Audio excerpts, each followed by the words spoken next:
sesuatu yang benar-benar baru gitu, sesuatu yang Pep belum pernah lakukan.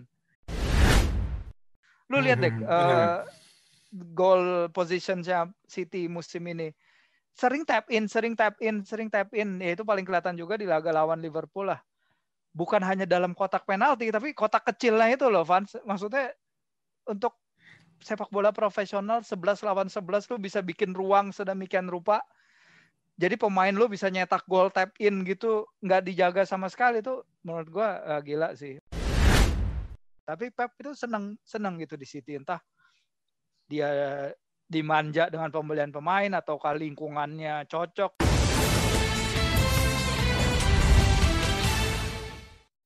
Kembali lagi di Super Soccer Podcast. Halo semuanya, apa kabar? Semoga dalam kondisi yang tetap sehat, tetap ceria, tetap bisa menjalankan aktivitasnya dengan baik gitu sehari-hari. Di episode kali ini tentunya gue tidak sendiri. Gue ditemani oleh salah satu jurnalis kawakan dari media bola besar yang mungkin dulu ketika kecil sering lihat namanya gitu kan. Mas Firzi Idris dari Kompas.com. Halo Mas. Van, apa kabar? Apa kabar teman-teman semua? Mas, baik-baik Mas, sehat? Sehat, alhamdulillah.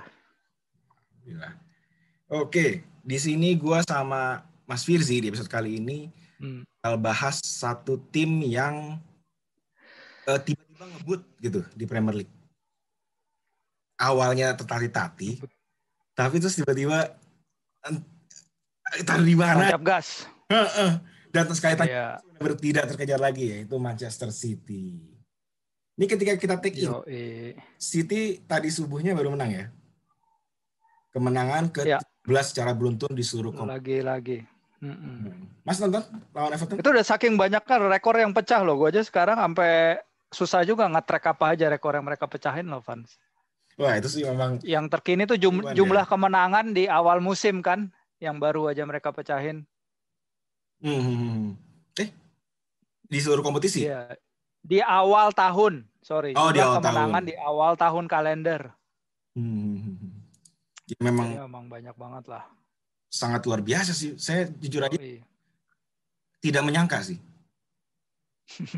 Bukannya tidak menyangka bahwa ada tim yang bisa sebagus ini dalam kondisi pandemi seperti sekarang, jadwal padat gitu doang ya. Tapi maksudnya melihat dia tidak bukan cuma tidak terkalahkan lagi gitu, rentetan kemenangan ini secara beruntun itu menurut saya levelnya kalau bisa dibilang ya sudah seperti Liverpool musim lalu kan. Kalau Mas sendiri ngeliat apa sih kenapa gitu City di musim lalu hancur, lalu di musim sekarang bisa sedikdaya ini? Hancur musim lalu nggak benar-benar hancur lah, masih oke. Lawannya aja yang terlalu kuat kan. Nggak, kalau buat saya karena standar City itu sangat tinggi. Iya, standar City 9 kekalahan soalnya. Iya.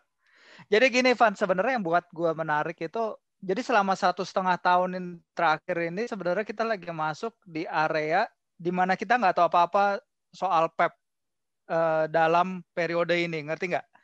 Jadi Pep itu kan dari dulu dia selalu punya yang namanya siklus 3 tahun itu kan. Siklus 3 tahun itu yang berasal dari ada namanya dulu pelatih Hongaria namanya Bela Gutmann. Mungkin yang paling terkenal dari dia tuh kutukan Bela Gutmann itu. Tapi ya Benfica. Jadi yang paling ditekankan oleh Bela Gutmann itu adalah kalau biasanya pelatih dalam level tertinggi itu punya siklus. Jadi siklus itu dia nggak bakal bertahan lebih dari 3 tahun. Apalagi kalau cara bermain timnya sangat-sangat intens. Jadi sangat intens dalam artian high pressing, transisi main bola cepat, high defensive line. Biasanya pemain pelatih yang kayak gitu jangka umurnya terbatas di klub mereka. Sebut aja Rinus Michel di Ajax tahun awal 70 sampai 73. Terus habis itu Arrigo Sacchi di Milan. Jadi umurnya pelatih-pelatih ini terbatas karena pemain-pemain mereka burn out biasanya setelah 3 tahun. Kita lihat Barca tahun keempat di bawah Pep kan juga ya udah coming apart lah, banyak yang nggak berjalan seperti biasa, seperti normalnya 3 tahun pertama Pep di Barca. Makanya dia ambil hiatus kan. Habis itu dia di Bayern juga 3 tahun. Habis itu dia tadinya mau istirahat lagi, tapi City manggil. Nah, dia sekarang ini udah mau memasuki tahun ke-5 ya kalau nggak salah ya. Jadi udah 4,5 tahun sekarang dia. Ini sesuatu yang benar-benar baru gitu. Sesuatu yang Pep belum pernah lakukan. Biasanya dia sendiri burnout kan. Makanya dia itu yang tadi saya bilang, dia istirahat, dia pergi ke New York kalau nggak salah ya. Habis selesai dia di Barcelona, dia refreshing gini-gini. Tapi Pep itu seneng gitu di City. Entah dia dimanja dengan pembelian pemain ataukah lingkungannya cocok dengan Siki Begiristain, dengan direktur-direktur lain yang berasal dari Spanyol juga gitu, banyak yang berasal dari mantan klubnya juga Barcelona. Kalau sekarang kita lihat, jadi Bela Goodman itu bilang antara lu pelatih itu pindah untuk nyari petualangan lain atau dia transisikan timnya, dia ubah terus timnya agar nggak stagnan gitu loh, ngerti kan? Evans pasti ngerti lah kalau lihat perubahan apa ini maksud, kayak Sir Alex ya, bikin betul. At least dia punya 3 tim kan, 3 tim hebatnya Sir Alex kan. Jadi itulah, jadi yang kita lihat sekarang ini adalah sesuatu yang baru dari Pep, mungkin sesuatu yang juga di luar zona nyamannya gitu, karena dia belum pernah sebelum ini merasakan berkompetisi segini lama di suatu klub. Dia sekarang udah 270 pertandingan di City. Itu dia paling banyak. Sebelum ini dia paling banyak di Barcelona, 247 pertandingan. Kita lihat hal yang paling menarik dari perubahan skema dia sih soal apa ya? Dia mulai ada pragmatismenya ya, fans ya kalau gue bilang sih. Dari tim yang tadinya menang 5-0, 7-0, menang-menang gede, terus dia akhirnya sekarang bisa puas dengan menang 2-0, 1-0, 1-0, 2-0. Bahwa hasil itu datang duluan gitu. Perkara bahwa dia bisa nggak bermain secantik dulu itu belakangan. Itu soalnya itu terlihat banget. Ya kalau kita lihat awal musim lah. Sebenarnya awal musim gue juga sempat bilang sih di acara lain kalau penantang terbesar si Liverpool musim ini waktu itu gue bilang si Manchester City dan Guardiola. Tapi waktu itu wawancaranya itu sebelum Manchester City lawan Leicester itu loh, fans. Yang 2-5. Yeah. Malu banget maksudnya, anjir, habis itu mereka ditahan Leeds, habis itu mereka lawan West Ham nggak bisa menang. Tapi itu memang ditahan Liverpool 1-1. Periode itu memang sangat mengejutkan sih buat saya pun. Iya benar. Kita tahu banget. Kita tahu City kalau melihat dari musim lalu memang sebenarnya ya kita tidak bisa mengharapkan perubahan yang maksud saya tiba-tiba langsung tampil benar-benar kayak dia pas nyetak rekor 100 poin gitu loh. Tapi kita kan juga nggak menyangka bahwa akan seinkonsisten itu pada awal musim. Betul. Itu ya siapa sih yang bisa nebak sama pasukan Brendan Rodgers di kandang sendiri kan?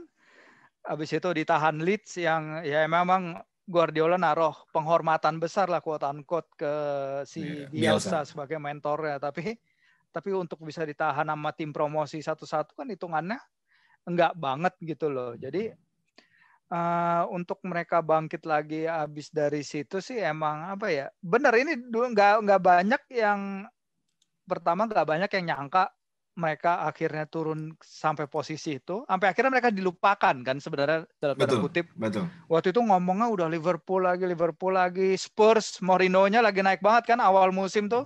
Saya ingat gila-gilaan. Urutannya itu Liverpool, Spurs, Leicester sempat kayaknya. Terus Chelsea, MU, sekarang City. Nah iya, apalagi Mourinho waktu itu bawa menang lawan United loh, itu kan menang 6-1 kan di Old Trafford. Jadi semuanya apakah ini tahunnya Mourinho gitu loh.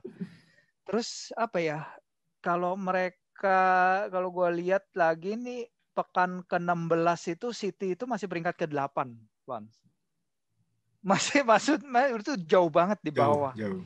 Terus habis itu mereka itu waktu itu dapat cuma 26 poin dari 14 laga. Itu jelek banget lah. Sementara Liverpool pada pekan ke-16 mereka ada di puncak dengan 33 poin. Walau emang udah 16 pertandingan, jadi 2 pertandingan lebih banyak ya. Tapi turnaround mereka ya cepet banget gitu dari setengah musim. Mereka sejak ditahan imbang West Brom 1-1 tuh pada 15 Desember. Itu mereka mulai winning run-nya mereka itu yang tadi saya bilang mereka menangnya 1-0, 2-0, 1-0. 2-0 ya, kebanyakan kemenangan-kemenangan tipis gitulah. Walaupun mereka emang berhasil menang 5-0 lawan West Brom, terus ada 4-0 lawan Crystal Palace, tapi mayoritas mereka hanya results duluan, baru kemudian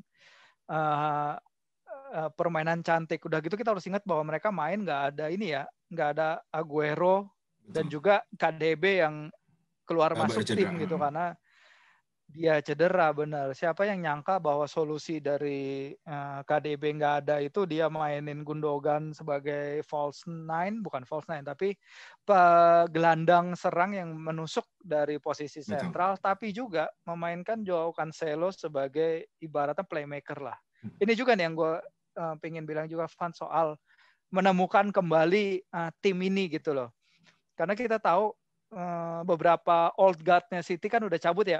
Si Vincent Kompany, David Silva terutama, Fernandinho masih ada tapi nggak bisa sekonsisten dulu, Aguero kontraknya udah akan habis. Jadi emang ini saatnya dia rebuild dengan salah satunya yaitu mendatangkan Joao Cancelo. Kalau gue lihat lagi tadi gue sempat cek ini heat mapnya si Cancelo sekarang dengan Kyle Walker ketika City juara pada musim 2017-18 apa 2018-19 nih. Kayaknya 17-18 deh. Jadi heat map-nya Cancelo ini untuk dia bisa naik ke atas bahkan dapat bola di posisi playmaker itu adalah hal yang benar-benar baru bagi seorang wingback di City di Premier League. Bahkan Kyle Walker ketika orang-orang pertama lihat dia sebagai inverted fullback kan istilahnya, itu dia selalu stick ke posisinya di sisi kanan. Sedangkan ya Cancelo kita bisa lihat dia di posisi nomor 10, kita bisa lihat dia di posisi winger, kita bisa lihat dia di kotak penalti ngambil tembakan. Jadi ini sih cara Guardiola untuk menemukan sesuatu yang baru di timnya untuk membuat tim ini nggak ibaratnya bosen lah dengan apa yang dia lakukan. Menurut gue sih ya kelas sih ini beda level sih dengan pelatih-pelatih yang ada sekarang gitu loh. Maksudnya soal cara dia reinvent timnya gitu loh untuk bisa bersaing kayak gini. Saya cukup keren banget. Saya cukup sepakat sih. Maksudnya musim lalu tuh saya pernah baca lah di akhir musim lalu setelah si Bayern memastikan juara Liga Champions. Saya lupa artikel siapa. Di Guardian kalau nggak salah atau di Athletic. Siapa pelatih Bayern saya malu lupa. Pelatih Bayern.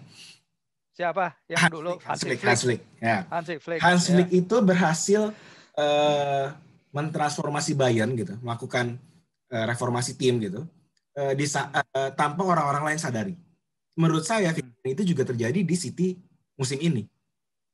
Bagi saya peran terbesarnya itu sebenarnya memang lini belakang yang tadi Mas jelasin itu penting lah ya, karena kita tahu si City memang juga demen build up dari belakang, makanya dia sampai nyari Ederson yang kiper yang harus bisa kan. Tapi soal lini depannya kalau bagi saya musim lalu ketika City lawan MU dia selalu kalah ketika memakai satu striker tunggal. Dia cuma menang ketika pakai false nine. Dan kita tahu pun ketika Aguero cedera dan Jesus masih inkonsisten, City itu punya masalah banget di lini depan. Tapi kemudian seperti ini Guardiola menemukan sebuah pola permainan, menyempurnakan pola permainan false nine. Bahkan tanpa false nine murni. Bukan false nine yang kita katakan ketika era Messi ya. Iya. Nah, kita sering lihat Gundogan, Foden gitu. Itu mereka sebenarnya posisinya bukan false nine, tapi pergerakannya itu bagi saya istimewa sih.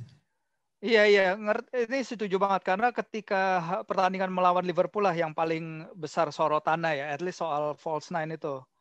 Karena awalnya itu kita menduga Sterling yang akan jadi false nine dengan Foden bermain di kiri. Tapi ternyata Sterling tetap main di kiri dengan Foden yang benar kata Evans. Kita nggak pernah lihat dia sebagai seorang false nine gitu. Iya kan? Kita nggak pernah tahu Foden bisa main leading the line istilahnya. Yang tadinya kita kira Sterling, kadang Guardiola tuh suka dicap dia terlalu banyak mikir. Seperti ketika City kalah lawan Lyon di Liga Champions musim lalu kan, dia tiba-tiba pakai 3 back tiba-tiba dia suka ribet sendiri hidupnya gitu loh, Vans. Tiba-tiba dia suka bikin formasi yang orang lain nggak nebak, dia sendiri nggak nebak, jadinya berantakan gitu. Tapi benar kalau soal false nine ini adalah sesuatu yang muncul karena pertama karena keharusan sih pasti, karena Gabjas juga dia sejak pulih dari COVID juga, ya mungkin juga sepanjang karirnya di City dia belum bisa buktiin dia has what it takes gitu loh untuk bermain secara konsisten leading the line bagi City, walaupun kalau dia masuk, dia bisa buktiin, gue ada gunanya loh, gue nggak sepenuhnya busuk gitu. Tapi dia pakai kekuatan tim yang terutama adalah attacking wide players yang dia punya kan. Bernardo Silva sekarang cepat jadi favorit dia nih. Hampir nggak keluar tim, rotasi sebisa mungkin. Nggak dilakukan terhadap Bernardo Silva. Gundogan siapa yang bisa nebak dia bisa nyetak berapa 10 gol dari 12 pertandingan terakhir apa-apa. Pas di Dortmund dulu gue kira tuh Guardiola salah ngambil pemain dari Dortmund. Awalnya ketahuan banget gue nggak ngerti apa-apa soal Bundesliga. Karena waktu itu ada anak muda juga yang mainnya bagus banget. Namanya Julian Weigl. Sekarang di Benfica. Tapi ternyata si Guardiola, dia jangan salah, Gundogan itu adalah pembelian pertama Guardiola ya di City. Jadi emang dia udah punya mata banget nih orang udah punya mata banget soal pemain. Jadi apa yang dia lakukan tadi terhadap cara dia reinvent barisan depannya juga itu bikin banyak tim kewalahan gitu karena mereka nggak ngerti jaga siapa kan barisan belakangnya. Dan yang menarik ini pemain-pemainnya City ini selalu golin dari dalam kotak 6 yard deh. Lu lihat deh goal position-nya City musim ini. Sering tap in. Ya itu paling kelihatan juga di laga lawan Liverpool lah. Bukan hanya dalam kotak penalti, tapi kotak kecilnya itu loh, Vans. Maksudnya untuk sepak bola profesional 11 lawan 11 lu bisa bikin ruang sedemikian rupa. Jadi pemain lu bisa nyetak gol tap in gitu, nggak dijaga sama sekali tuh. Menurut gua gila sih, emang keren ya. Ya kita selalu kenal Guardiola yang dulu dia lapangan Bayern dia bagi-bagi grid itu kan. Itu emang soal positioning menurut gue dia emang bisa mendorong para pemainnya untuk nyari position yang nggak bisa dikalahkan tuh hebat sih gue bilang. Mas ingat gak Henry itu pernah ngomong bahwa Henry ketika itu ngejelasin ketika dia dilatih Guardiola, terus dia ngomong bahwa tugas pemain itu dikasih oleh Guardiola tugasnya Guardiola adalah membawa pemain ke final third. Setelah di final third urusan gitu. Tapi kalau bebas, kita memang gaya permainannya City, bahkan sejak musim lalu lah kalau diperhatiin, ini pemain-pemainnya winger-wingernya itu sering banget cutting inside terus kasih bola ke tengah. Ya. Itu memang kayak sudah paten dulu main kalau main begini ya. Ntar kalau tim lu teman lu masuk kemari, yang si ini masuknya kemari, lu diam di sini kayak gitu-gitunya lu. Itu Guardiola tuh menurut saya ngelihat hasilnya kayak gini, ya udah banget. Jadi gini juga, bener banget itu bagaimana cara winger-wingernya City tadi masuk ke dalam, tapi para pemain yang lain itu bisa bikin forward runs yang benar-benar menarik back-back pertahanan lawan. Kayak Cancelo atau Kyle Walker atau Zinchenko di kiri, mereka bisa stretch pemain bertahan lawan keluar dari posisinya hingga bisa dieksploitasi. Tapi ini bukan menurut gue ini bukan sesuatu yang terjadi tanpa dilatih gitu. Karena waktu itu pernah ada artikel di Athletic bagaimana City itu Guardiola tuh kayak punya semacam reset button nih soal positioning pemain. Jadi dia tuh dibilang punya instruksi khusus kepada Sterling atau pemain lain yang ada di lapangan. Tapi biasanya Sterling karena Sterling kan kapten sekarang. Di mana penempatan dia seharusnya berada. Jadi kalau dia udah pencet reset button itu, yang tadinya kalau lagi posisi laga lagi kacrut-kacrutnya lagi banyak serangan-serangan dari kedua tim, dia minta Sterling diam di titik itu, teman-teman yang lain udah ngerti dia ada di mana. Jadi Sterling itu kayak patokan di lapangan gitu loh. Itu dia drill berkali-kali katanya di lapangan latihan. Jadi soal positioning ini emang udah bukan main-main gitu karena dia tahu banget ya sepak bola sepak bola kan ilmu untuk mencari ruang kan sebenarnya. Betul. Bagaimana lu bisa nyari ruang untuk mencetak gol, bagaimana lu bisa eksploitasi ruang untuk nggak dijaga, bagaimana lu bisa memanfaatkan ruang untuk menemukan posisi memberikan assist gitu loh. Jadi emang masternya sih sekarang, at least dari yang gue perhatikan ya mungkin masih si Pep ini, karena kalau kita lihat Liverpool dan Jurgen Klopp juga sebenarnya nggak serumit ini, sesophisticated ini gue bilang gitu loh.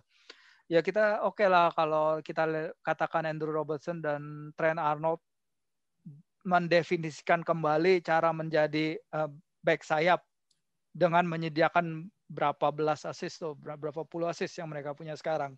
Itu oke, tapi biasanya assist mereka konvensional ya, dalam tanda kutip ya fans ya. Ya mereka kasih penetrasi dan kemudian memberi umpan silang yang akurat. Kalau kita lihat apa yang dilakukan oleh Zinchenko, apa yang dilakukan oleh Cancelo, apa yang dilakukan oleh Kyle Walker, bukan hanya butuh pemain yang atletis, tapi juga pinter sih gue bilang. Dan gue nggak nyangka aja gitu pemain kayak Cancelo yang dari dulu nggak kelihatan apa-apanya di Juventus gitu loh. Maksudnya oke, dia mungkin ada bakatnya, tapi siapa sih yang bisa lihat dia tiba-tiba bisa jadi playmaker kayak gitu? Atau Zinchenko kan datang ke Akademi City sebagai pemain tengah. Tiba-tiba Guardiola pasang sebagai back kiri aja gitu ya. Terserah dia, tapi dia emang ngerti gitu apa yang dibutuhkan timnya dan apa yang pemain itu sendiri bisa lakukan. Menurut gue ini oke sih, gue bilang bagus banget. Sebenarnya itu dia sering melakukan itu kan. Contoh paling menurut saya paling yang di top of mind saya ya Martinez jadi back ketika di Bayern. Iya, ya setuju, benar. Dan itu Martinez mainnya bagus gitu loh jadi back. Iya, ngerti. Itu emang bagus, tapi kan kalau kita lihat lagi emang gelandang sentral, gelandang bertahan jadi back tuh kayaknya apa ya, progresi yang mungkin terjadi ya nggak sih? Ya belakangan. Oke lah, lu bagus jadi. Itu udah terjadi ke City dari zaman Demichelis. Ingat nggak lu Martin Demichelis?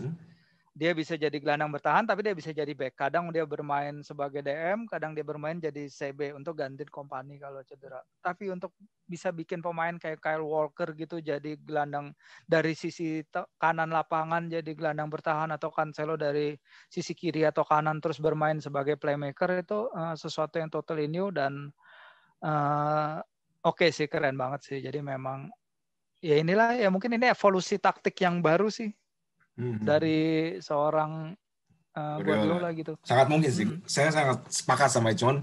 Menurut saya bagaimanapun kalau dia tidak meraih gelar juara pasti nggak ada yang ngomongin. Betul. Kita harus tunggu nanti dulu. Setelah juara baru tuh bakal pada orang ngeriset tuh. Nah, Mas, tadi kita mau ke lini depan ya. Kita bisa tutup mata soal lini belakang. Karena faktanya dia baru 15 gol di Premier League musim. Itu 15 gol itu benar-benar super sedikit gitu. Di tim dengan pertahanan terbaik peringkat keduanya adalah Chelsea dengan 24 gol. Selisihnya 9 gol. Banyak orang ngomong pembelian Ruben Dias menjadi kunci. Kita tahu juga musim lalu City keteteran ketika Laporte cedera. Ada pendapat Mas tentang Ruben Dias ini? Ya, oke. Kalau kita lihat Ruben Dias itu sebenarnya pemain termahal kedua yang dibeli Pep ya, setelah Zlatan di Barca dulu. Jadi emang dia punya sesuatu nih sama back tengah nih. Tadinya Ruben Dias, terus urutannya yang termahal di City sekarang Ruben Dias, Riyad Mahrez, Aymeric Laporte, baru Joao Cancelo. Tapi Joao Cancelo kan tukar tambah ya. Tapi kalau kita lihat balik lagi ke Ruben Dias, ini yang si Arsene Wenger bilang sih. Dia membawa perubahan, bagaimana dia cara membawa perubahannya itu adalah dia membuat teman-temannya bermain lebih baik. Dia seorang leader katanya. Ketika Laporte kemarin cedera, itu kan kayaknya apa ya, udah end of the world banget lah buat City. Bener. Iya kan? Mereka nggak punya apa-apa. Fernandinho terpaksa main lebih ke belakang. Mereka nggak bisa ngalirin bola dari belakang lagi. Sekarang aja Laporte susah untuk masuk ke tim. Iya, gila loh. Maksudnya siapa yang nyangka gitu, pemain yang benar-benar bewanya di lini belakang dulu, abis itu sekarang susah masuk tim. Nah ini juga gara-gara si Dias datang, John Stones naik penampilannya. Ya, iya itu juga. Gue penasaran loh. Ingat banget itu dulu pas City kalah 3-1 lawan Liverpool itu si John Stones sempat di Anfield yang musim lalu apa 2 musim lalu gitu. John Stones itu kalah sprint terus kalah body antara lawan Mane apa lawan Firmino gue lupa gitu. Tapi sekarang gila dia mainnya ya udah back to the England John Stones gitu yang mungkin jadi Stones back yang dari dulu pertama di ini kan dia apa di rumor-rumorkan gitu ini iya. terus jago ini gitu. Digadang-gadangkan bakal jago tapi ya ternyata baru sekarang ini dia muncul ya itu perubahan yang muncul tuh gila banget sih. Entah itu kayak emang karena kehadiran Ruben Dias semata atau sesuatu yang dia lakukan di lapangan latihan gitu loh. Karena tadinya gue kira pemain yang bisa gantiin Laporte kalau udah cedera itu si Nathan Ake. Kan Nathan Ake sekarang udah hampir nggak kedengeran. Kayaknya si Guardiola nih rada kesel sama Nathan Ake karena ketika yang pas tadi itu lawan Leicester. Jadi ada momen beberapa kali ketangkep di kamera ketika Guardiola minta Ake untuk pertahankan possession, dia malah buang-buang jauh. Yang ujungnya bola balik lagi, terus bikin Jamie Vardy nyetak gol. Itu kayaknya 2 kali kejadian. Kayaknya sejak itu trust-nya Guardiola ke Ake ini terbatas banget gitu. Jadi dia akhirnya jadi pilihan kesekian di lini belakangnya City. Tapi ya itu dia benar. Ruben Dias membawa perubahan oke, tapi kita juga harus ingat dia datang dengan bandrol yang nggak murah ya, Vans ya, hampir 70 juta euro. Jadi memang cuma mungkin karena dia bukan ada Inggris, harga ada rupa lah. Karena bukan orang Inggris jadi hype-nya nggak gede gitu ya. Benar, iya nggak terlalu digede-gedein. Padahal sih Maguire dikit-dikit diomongin palanya gede. Iya gimana kapten lo itu? Kemarin sih hampir golin, iya oke hampir golin, tapi secara keseluruhan kan aneh dia. Yang sebelum gol itu kan dia ada satu blunder yang hampir jadi satu. Iya, yang dia nahan-nahan pemainnya itu kan. Nahan-nahan pemainnya terus habis itu kecolongan aja. Itu udah berapa kali terjadi loh. Yang pas lawan Everton dia juga kayak gitu kan. Yang bolanya itu memang belum terlalu apa ya ibarat. Kalau kita ngebayangin back tengah jago kan kita mikir mungkin Maldini, Kompany yang benar-benar tenang, Van Dijk gitu loh. Nah, Maguire memang belum itu gitu loh. Back termahal dunia lah. Udah harusnya jaminan dong. Salah beli back Inggris kita. Dulu kan Stones mahal sempat dikadalin lagi. Mas, iya, saya bilang Stones sama Dias ini duet back tengah terbaik dunia. Sepakat ya? Dunia ya. Kita bicara karena as of now ya, gitu. Kita nggak tahu akhir musim gitu. Enggak ya, karena pesaingnya juga siapa gitu. Kita lihat City. Kita lihat Real Madrid lah. Real Madrid dulu benchmarknya back tengah terbaik si Sergio Ramos. Sergio Ramos pasangannya Varane lagi ngaco. Siapa tuh back yang Brazil itu? Yang dari Porto juga belum. Ederson ya? No, bukan Ederson. Itu juga dianya belum bisa kemarin berapa kali error ketika lawan Eder Militao ya, ketika lawan Shakhtar juga dia rada kacau. Kalau kita lihat Bayern, maybe Alaba ya bisa main sebagai back tengah. Tapi kan kita lihat juga kemarin pas di final si Schüller masuk, tapi dia baru sembuh dari cedera. Jadi ya kalau pairing kalau maksudnya memang pairing one on one gitu sih kayaknya ya sekarang lagi bagus-bagusnya mereka ya. Barcelona nggak usah kita bahas lah. Clement Lenglet itu aduh kacau banget. Udah itu sedih banget lo nonton. Back-backnya juga sering gonta-ganti dia.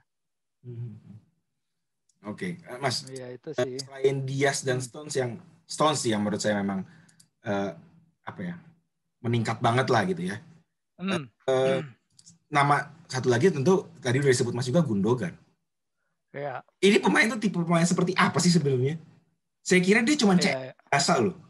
Maksudnya di Dortmund mereka sering maju, tapi dulu di depannya ada Götze dan jauh lebih menonjol. Iya. Dan sekarang benar. Gundogan bisa se-eksplosif ini. Bahkan kalau saya ngeliatnya dia masih ada kecenderungan dimainkan sebagai box to box walaupun bukan box to box tipenya Yaya Toure ya. Iya. Jadi emang dia sangat mainnya maju banget ya. Pertama maju banget, nggak seperti musim-musim sebelumnya.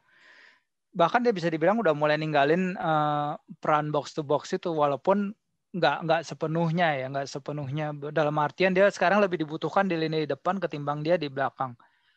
Kalau kita lihat, coba kita lihat lagi nih heat map media sepanjang musim ini. Kalau sepanjang 4 pertandingan terakhir sih emang fix dia mainnya rada ke depan. Nah ini kalau kita lihat, jadi gini, 4 pertandingan terakhir, terutama setelah KDB cedera, dia emang perannya sedikit lebih maju, kelihatan banget dari heat map-nya.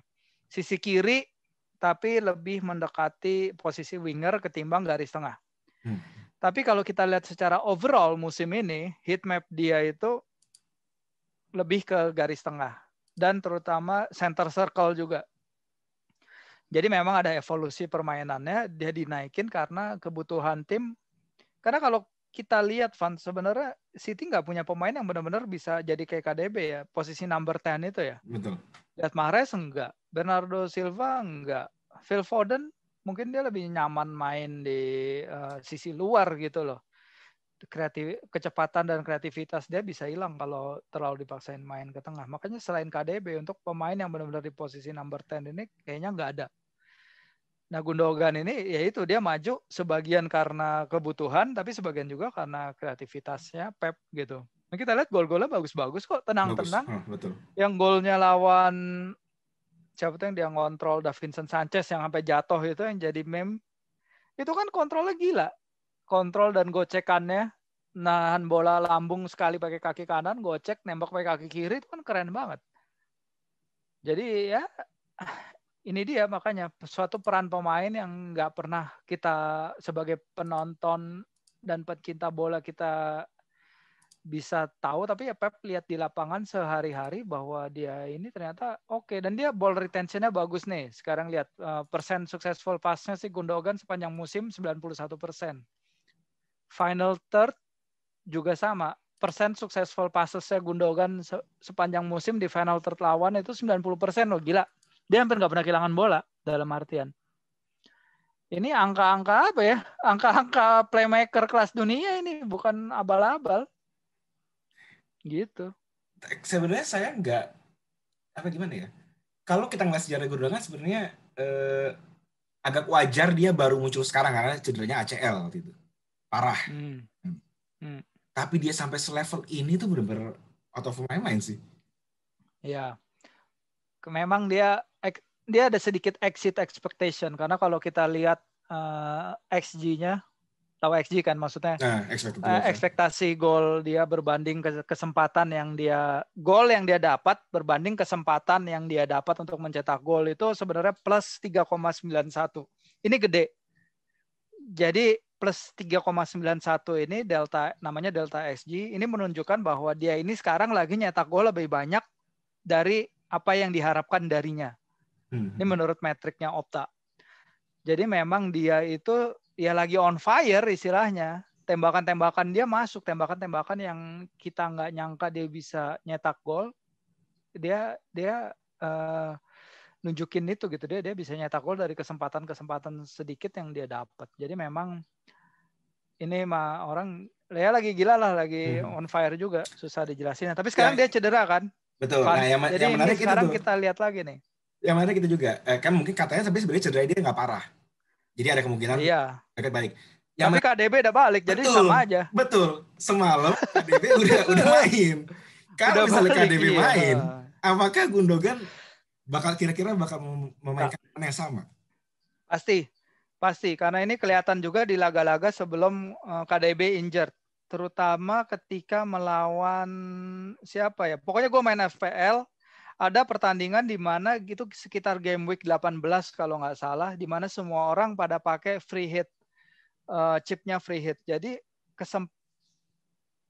si KDB itu main, Gundogan juga main. Kalau ada KDB, biasanya Gundogan main rada melebar kiri di belakangnya KDB. Jadi artinya mungkin ada shift formation sedikit, atau Sterling mungkin bisa diubah formasinya, bisa diubah positioningnya antara lebih maju atau dipindah ke sayap satunya. Cuman itu susah juga karena di sayap kanan si Guardiola lagi suka banget nih sama Bernardo. Nah, sama work ethic-nya Bernardo gitu sih. Kalau dulu mah sering disuap sama Mahrez ya.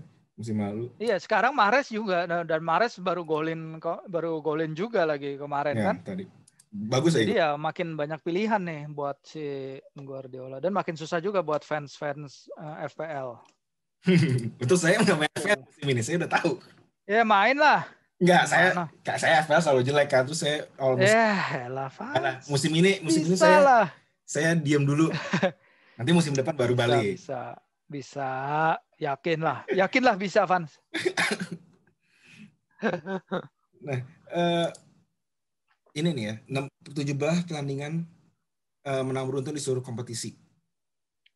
Gak ada satupun tim di 5 liga top Eropa yang berhasil melakukan ini gitu. Ya. Pantas gak City dibilang tim terbaik Eropa saat ini? Saya bahkan kalau misalnya Mas nanya saat ini, menurut saya City juara champion. Kalau saya. Nah ya masalahnya itu sih apa ya? Masalahnya itu tadi back to overthinkingnya si Pep aja sih. Kita mau lihat City gini.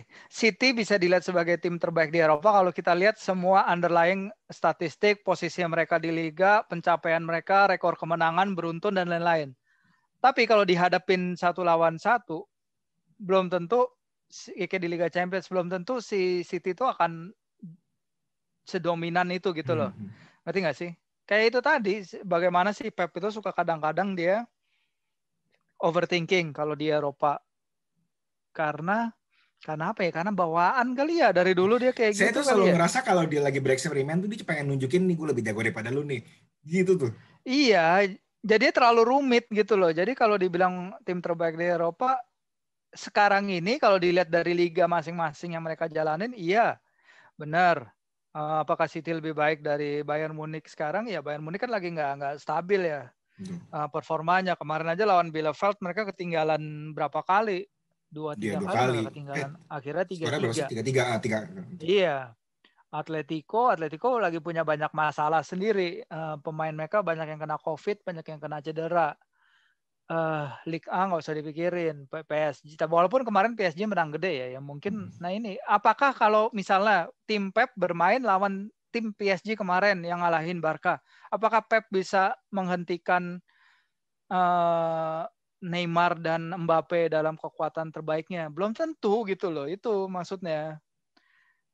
Jadi kalau kita lihat liga-liga itu secara sendiri, secara masing-masing liga itu sebagai individu terpisah, pasti Pep dan City terbaik. Tapi apakah kalau dipertemukan di Liga Champions, Pep itu bisa membawa timnya melewati rintangan-rintangan tim kayak Paris, itu cerita lain, fans. Cerita lain Itu sih. beda.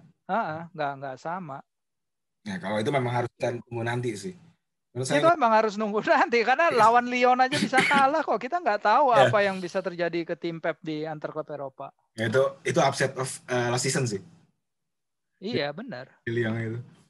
Tapi Iya. kalau ini ya, sebenarnya kan salah satu saya tuh bener-bener terkejut banget ini sama City itu yang bisa konsisten di level tertingginya dia kayak gini. Karena kalau kita ngelihat semua liga, semua klub, pasti ada momen ketika klub itu turun. Ya. Kita tahu situasinya kan liganya sendiri tidak ideal ya, jadwalnya begitu padat gitu kan karena pandemi COVID-19 ini. Kalau saya sebenarnya bukan saya nggak mau ini ya what if gitu ya, tapi kan menjadi menarik kalau misalnya liga seperti normal dengan jadwal yang jauh relatif pemain istirahat lebih bagus segala macam, ada kemungkinan sebenarnya City bakal lebih baik dong. Kita mungkin membicarakan musim depan lah gitu. Kalau kita menjadikan performa mereka saat ini sebagai dasarnya. Nah gini, bisa jadi begitu, bisa jadi si City kayak gini, ya ini justru kekuatan terbaik mereka keluar. Soalnya berapa banyak tim sih yang bisa punya pemain di bench sekuat City gitu loh, fans. Justru di sini bahkan Liverpool pun nggak bisa, nggak ada kedalaman seperti yang City tunjukin sekarang misalnya. Nah, betul. Coba kita tarik aja keluar. Kemarin City kehilangan si playmaker terbaik dan mereka kehilangan si striker terbaik. Misalnya kita tarik si Mo Salah dari tim itu, terus kita tarik Jordan Henderson dari tim itu. Bisa apa gitu loh Liverpool? Mereka nggak punya pengganti yang bisa untuk menutupi inilah. Makanya gue bilang bahwa untuk punya kedalaman seperti timnya Pep ini memang nggak semua klub bisa melakukan ya. United juga siapa kalau kita lihat mereka juga pasti akan ya kalau misalnya Bruno Fernandes kenapa-napa aja misalnya dia lagi naik mobil kecengklek gitu pas mau naik mobil udah kan habis. Dia kaki misalnya habis ke tackle ngayangin ke lapangan saya bilang aduh celaka. Iya. Karena saya tahu kalau nggak ada Bruno habis MU. Ya Bruno FC toh. Ya apa-apa. Sama kayak dulu Van Persie FC kita juara. Iya benar. Ya, Van Persie sih ngehe tuh. Golin lawan Arsenal ngerayain lagi anjir ngerayain. Yang pertama enggak. Siapa tuh suruh habis itu dikatain. Iya tapi habis itu lupa kan. Masa satu pertandingan doang terus lupa. Dia kesel. Kesel dong Mas. Pembela lo. Coba bayangin. Dia udah susah payah mau bertahan di Arsenal tahun-tahun. Teman-temannya pindah. Iya, itu lagi jelek-jeleknya Arsenal emang. Kasihan sih Arsenal tuh emang. Kasihan karena harus jual pemain. Dan City nggak pernah merasakan itu sih. Dan Guardiola juga tidak pernah merasakan itu sih. Iya, dan City ini nggak dalam posisi bahwa mereka terancam pemain-pemain terbaik mereka akan diboyong klub lain. Bahkan sekarang Liverpool pun lagi ngerasain kerentanan itu, ngerti nggak sih? Iya, betul. Mau Salah mulai diganggu-gangguin loh sama Rummenigge, sama Bayern. Dan Bayern bisa janjiin apa ya? Ya Bayern bisa janji mereka juara sekarang juara bertahan, mereka bisa janjiin gengsi di liga domestik mereka. Ya kita lihat aja karena udah saatnya juga buat si Klopp untuk refresh barisan penyerang mereka sih. Itu Firmansyah udah main sejak 2017 loh, udah lama. Jadi mereka memang udah saatnya lah untuk reinvent. Coba kalau lihat penyerangnya City musim 2017-18 dari musim keduanya si Guardiola yang udah nggak ada, David Silva, Leroy Sané, James masih ada. Iya dulu masih ada Leroy Sané, David Silva, Sergio Aguero udah bentar lagi keluar, Raheem Sterling dulu emang ada tapi nggak terlalu ini sih. Jadi memang itulah itu. Dia itu sering reinvent timnya itu tadi yang gue bilang. Saya memang sebenarnya Guardiola masuk City, saya sudah memprediksi bahwa ini orang memang punya ambisi pribadi nih. Dia pengen menjadi legendanya City. Gitu. Di Barca dia nggak bisa. Walaupun ya kita tahu dia juara banyak gitu, tapi kita tahu Barca udah klub yang punya sejarahnya sendiri. Dia cuma menjadi salah satu bagiannya. Bayern pun demikian gitu. City nggak ada gitu orang sebelum. Iya nggak ada ya. Dia bisa bikin sejarah sendiri. Walaupun sempat memang ada ketika dia di akhir kontraknya sempat ada kebingungan sih dia perpanjang kontrak nggak, tapi kan faktanya dia kemudian memperpanjang kontrak gitu. Dan kalau revolusinya dia ini berhasil, ya bisa panjang sih menurut saya. Iya. Ya, untuk bikin jadi legenda itu ya benar. Dan City kan selalu nekanin bagaimana mereka jadi klub di mana Guardiola melatih terlama kan. Itu dalam setiap materi ketika Guardiola terakhir tekan tanda tangan kontrak, hal itu yang selalu diungkit-ungkit gitu loh. Jadi mereka memang bangga juga gitu bahwa Pep berkomitmen ke City dalam hal di mana dia nggak pernah melakukan komitmen itu sebelumnya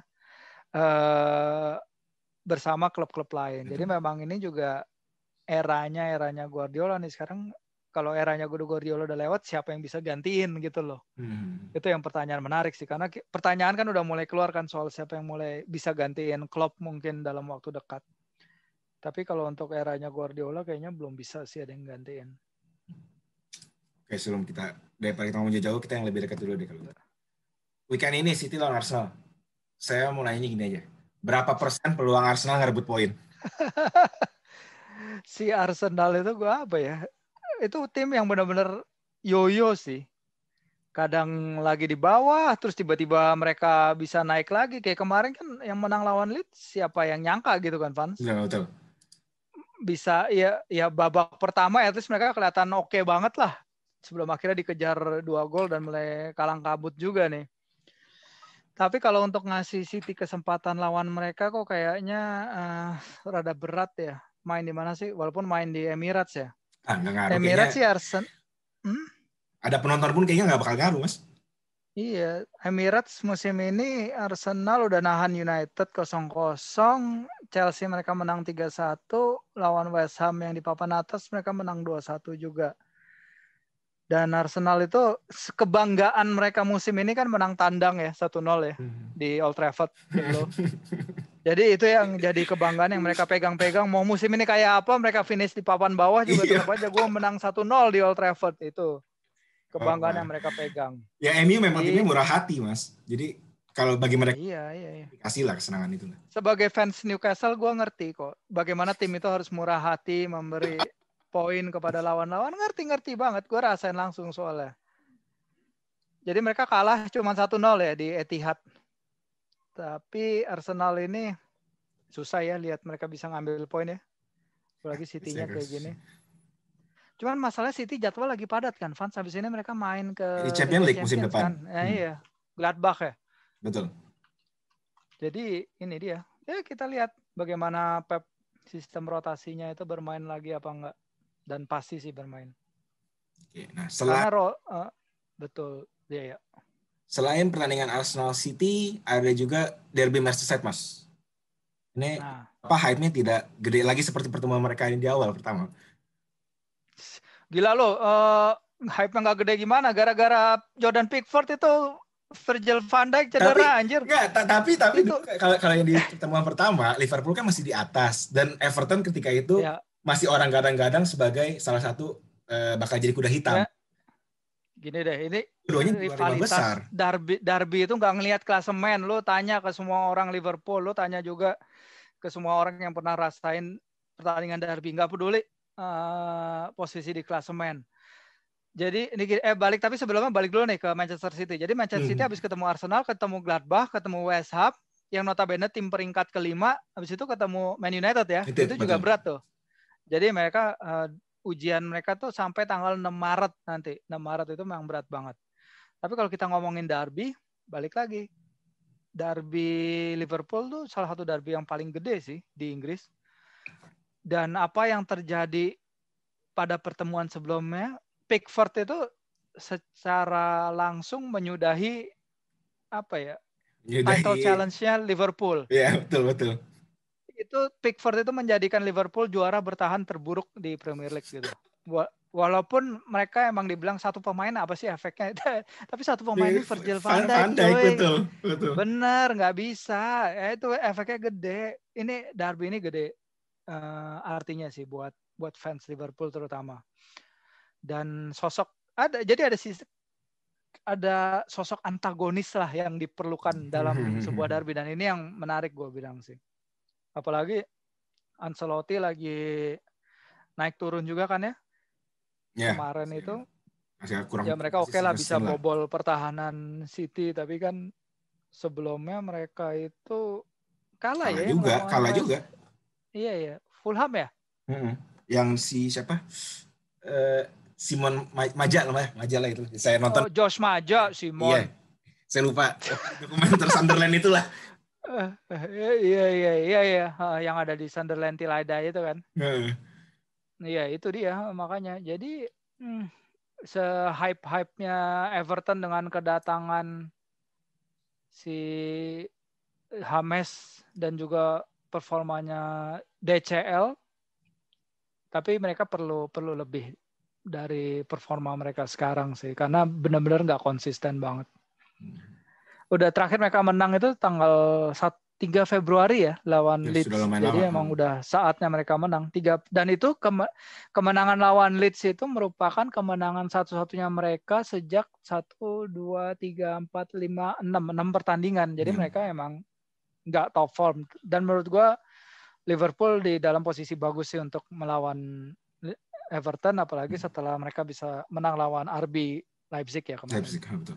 Nah, sebelum Liverpool dan Everton, pertandingan pertama yang pembuka game week ini itu adalah sebenarnya sih Wolves Leeds ya. Cuman kalau untuk weekendnya Southampton Chelsea posisinya lagi lumayan menggebu-gebu nih. Masuk Chelsea 4 besar. Setelah pergantian pelatih, bahkan Kepa pun kayak dapat suntikan energi lagi ya. Iya, kemarin gue nonton dia lawan Newcastle itu bikin at least 3 save bagus. Bukan save biasa, tapi 3 save bagus gitu. Jadi emang Ya mungkin dia akhirnya udah nggak galau lagi karena dulu kan dia performanya buruk karena galau apa ya, dia dulu diputusin pacar apa gimana gitu. Jadi sekarang dia performanya udah balik, lini pertahanannya Chelsea juga udah oke, lini depannya bahkan Timo Werner pun bisa nyetak gol lagi. Kalau dia Tuchel bisa bikin Timo Werner nyetak gol lagi, kayaknya hal lain nggak terlalu sulit sih. Kan Gitu sih. kalau gitu Southampton sendiri. pertanyaan besarnya mungkin gini ya. Bisa nggak Chelsea survive untuk sampai finish di 4 besar akhir musim? Kenapa enggak gitu? Sekarang saingannya untuk 4 besar siapa? Liverpool.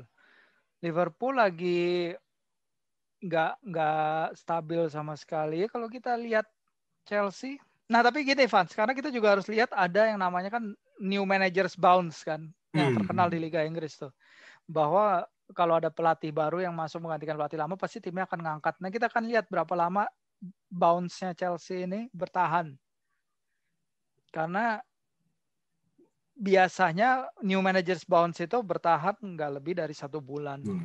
Biasanya bulan kedua manajer itu melatih, keadaan akan balik normal. Sekarang kita tinggal lihat bagaimana saingan mereka. Ada Leicester City, apakah bisa bertahan dengan performa mereka seperti pertengahan musim lalu. Karena kalau kita ingat Leicester City musim lalu, sampai 3/4 musim mereka bagus. Betul. Habis itu sejak pekan ke-30 sampai terakhir, mereka akhirnya ancur-ancuran keluar dari zona Liga Champions. Liverpool apakah akan naik? Menurut gue pasti naik dari posisi mereka sekarang.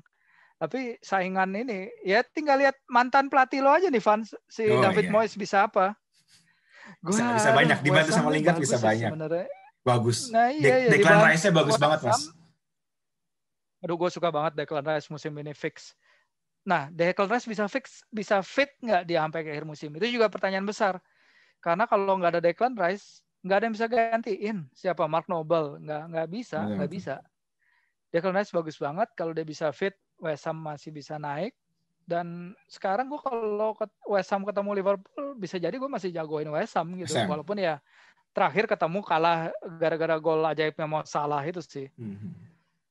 Tapi untuk konsistensi, David Moyes keren musim ini. Dia nggak keselip lawan tim-tim papan bawah. Itu kan yang kelemahan Liverpool kan musim ini, mereka keselip lawan tim-tim papan bawah.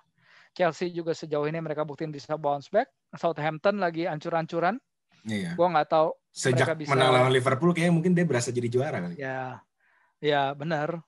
Ya mereka kalah 9-0 lagi, ngaco, backnya berantakan ya, lawan Newcastle aja mereka kalah. Sama kayak yang kata Simeone Mas musim lalu, karena ketika Liga Champions masih nggak jelas, David Tiko aja lah yang juara, kan kita udah ngalahin juara bertahan Liverpool. Ya suatu kondisinya begini nih. Iya makanya Southampton jadi kayak gitu, Mak. Tapi sejauh ini mereka kayaknya aman nih di papan bawah 29 poin. Ya kita lihat karena mereka banyak maksain pemain tampil sih. Jannik Vestergaard tuh sebenarnya belum fit banget dipaksain main. Dan Danny Ings paling yang ketajamannya kita tunggu-tunggu, kita lihat aja. Nah, saya juga sepakat sih kalau soal bicarain Chelsea tadi itu, klub-klub di sekitarnya menjadi penting, dan salah satunya tentu Manchester United yang ternyata PHP gitu kan. Lawannya bisa lah Man United peringkat 2, masa nggak bisa lu jadi gitu. Sekarang aja poinnya sama. Saya nggak pernah percaya sama ini udah, semenjak era Ferguson saya udah nggak percaya sama tim beginian. Sakit hati. Sayang ya, padahal bisa ngejar atas loh, Van. Cuma pakai kalah lawan Sheffield, pakai seri lawan West Brom, gimana? Ampun lah.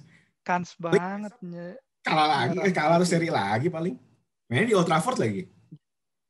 Janganlah, gue jagoin Wan-Bissaka. Gue masih punya di tim fantasi gue Bruno sama Wan-Bissaka. Wan-Bissaka gue masukin nih, karena ternyata yang ngasih assist di pertandingan kemarin Luke Shaw, ya. Benar sekali. Luke Shaw juga lagi oke kan. Tapi gue yakin Wan-Bis sama Bruno masih bisa berkontribusi ke tim FPL gue, apalagi lawannya Newcastle kan nggak jelas. Pertemuan pertama menang 4-1 kan? Menang 4-1. Yang tapi itu kan di akhir-akhir doang kan. Ya menang sih. Nah, itu yang gue bilang juga. Itu ngehe tuh yang pas pertemuan pertama, karena sebenarnya udah bisa 1-1 kan. Dihajar langsung habis itu. Bego ada Steve Bruce. Cuma mungkin besok Steve Bruce akan mencatatkan kemenangan legendaris gitu. Masa nggak percaya diri, Mas? Atau Enggak sih. harus dipecat gitu? Nggak bakal dipecat karena Newcastle ancaman degradasinya rendah. Udah gitu kalau dipecat harus bayar kompensasi. Nggak mau Mike Ashley. Mike Ashley itu orang terpelit di Inggris. Nggak bakal. Karena sebenarnya hampir aja ya. Apalagi Saudara jauhnya City ya. siapa? Newcastle. Kenapa saudara jauhnya? Kan udah hampir dibeli akuisisi. Ya dibeli sama Arab. Arab ya. Iya. Tahu udah kita lihat aja, kita masih berharap. Tapi sejauh ini sih masih nggak ada harapan buat Newcastle untuk ngambil poin di Old Trafford. Pokoknya tuh ada stadion-stadion yang dimana gue paling sebel kalau lihat Newcastle main. Old Trafford salah satunya, Etihad sama Anfield. Itu 3 stadion itu yang Newcastle nggak pernah menang. Emang Kesel banget gue. Newcastle emang nggak pernah menang di OT. Yang bukan dalam artian nggak pernah menang. Menang sih pernah, yang Johan Cabaye golin dulu, ingat nggak? Nah, iya. Tahun 2014. Tapi seringnya tuh lebih banyak kenangan buruknya, kayak si Rooney volley. Ingat nggak? Aduh, itu sakit hati banget. Itu Rooney masih muda banget tuh. Ya, Rooney volley sama Rooney yang 4 gol itu pertandingan sama nggak ya? Lupa gue. Tapi Rooney juga pernah 4 gol lawan Newcastle. Gue kesel banget, susah. Dulu sih saingan. Nah, ini saya sebelum kita tutup podcast ini, saya ada fakta menarik nih, Mas. Kan sekarang City unggul 10 poin. Tim Premier League, di Premier League tuh, sejarah Premier League, cuman ada 2 tim yang kalau udah unggul 10 kita juara. Salah satunya Newcastle. Iya, dan berikutnya MU. Berikutnya MU. Berikutnya MU. Kapan tuh? 9798. 9798. Bentar. Kapan? 9798 siapa juaranya? Lupa gua. Pernah lah. Pokoknya ya saya tahu lah MU pernah buang banyak poin lah. Tapi saya ingat banget yang ketika City itu 8 poin kalau nggak salah. Apa ketika itu 10 poin bahkan. Terus saya dapat dari Opta sih. Ya. Mungkin Iya. Ya, kalau kita ingat musim lalu City itu terpaut 16 poin dari puncak klasemen ya. Sekarang mereka 10 poin unggul pada fase musim yang sama. Betul. Jadi mereka emang turnaround-nya gila-gilaan sih. Dan ditambah dengan Liverpool yang turunnya juga gila-gilaan. Tadi mereka sekarang menjadi juara Premier League, juara bertahan Premier League terburuk sepanjang sejarah. Tapi itu dari poin kan ya? Perolehan poin, ya. Secara perolehan poin. Karena kalau peringkat saya ingat waktu itu masih belum se-Chelsea sih. Nah dulu kan United juga pernah kan yang musim pertamanya David Moyes yang 7. sampai turun peringkat 8 Chelsea, itu kan 7 finishnya Chelsea di bawah itu. Iya kan? Chelsea yang Mourinho-nya Chelsea yang Mourinho sampai ngumpet di dalam lobby itu loh. Yang berantem sama Diego Costa. Ya saya lupa lah, pokoknya dia. Iya nggak sih? Itu udah carut marut banget lah, yang dia awal. Itu udah kacau. Iya. Berantem sama yang dokter ceweknya. Oh, Eva. Nah, habis itu semenjak Eva Canero. Oh itu ya, itu yang terburuk ya, peringkat 8 ya? Iya, seingat saya sih itu. Oke, menarik. Oke deh. Enggak lah. Makasih banyak ya atas informasi-informasinya. Diskusinya sama-sama, Van. Senang sekali bisa. Semoga Mike Ashley bisa segera cabut dari Newcastle lalu kita bikin podcast edisi khusus. Bisa. Saya udah nyiapin loh episode khusus Newcastle kalau dia beneran diakuisisi. Gitu ya. Iya. Ini mau diakuisisi di blok sama tim-tim lain, salah satunya Liverpool, Spurs.